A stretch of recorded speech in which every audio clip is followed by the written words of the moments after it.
parler de la surélévation au sens large, donc que ce soit évidemment sur des maisons, sur des constructions individuelles, et que ce soit aussi sur du collectif, c'est-à-dire des immeubles, parce qu'il y a un potentiel de constructibilité de plein de logements en pleine crise, c'était hyper intéressant. Mais là, j'avais envie de rester quand même sur l'activité principale d'ailleurs de Vivéo, qui est la surélévation de maisons. On a vu que pendant la crise, quand même, malgré tout, il y avait eu un regain d'intérêt. Pourquoi ? Parce que, faute de pouvoir acheter plus grand, on se posait la question de savoir si on ne pouvait pas s'agrandir autrement. Est-ce que vous, Lionel, chez Vivéo, vous avez constaté ça aussi, en fait ? Oui, alors, bonjour à tous. En effet, il est vrai que la crise du logement a quand même eu un impact intéressant pour nous, puisqu'aujourd'hui, on est une alternative au déménagement.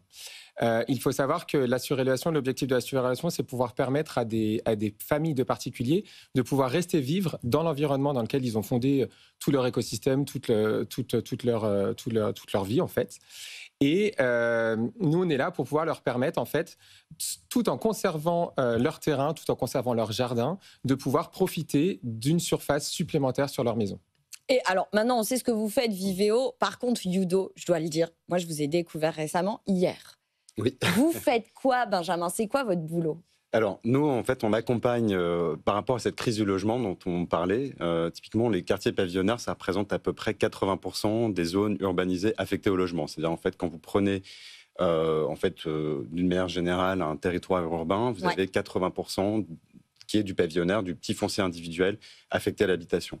Et on est convaincu qu'il y a énormément de potentiel dans ces tissus, dans ces quartiers, en fait, on peut y créer des nouveaux logements par petites touches, et notamment à travers la surélévation, que ça peut être une vraie solution, typiquement pour ajouter un appartement, pour louer un étudiant ou une jeune famille, où en fait, il y a plein de possibilités. Ce qu'on appelle, et on en a déjà parlé, la densification douce. La densification douce, c'est exactement ça.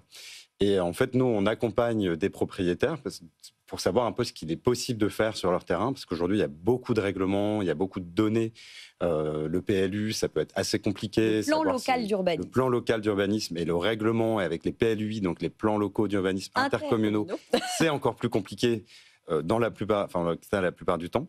Et c'est comment est-ce qu'on les aide, en tout cas, à défricher ce qu'il est possible de faire. C'est un patrimoine, c'est peut-être des possibilités d'extension, de transformation. Et donc, pour ça, on objective. Donc, on a toute une partie, en fait, on va les accompagner. Donc, on va modéliser différents scénarios et travailler également sur toute la partie prévisionnelle financier. Comment est-ce que je le finance? Combien ça rapporte en fonction des prix de la location?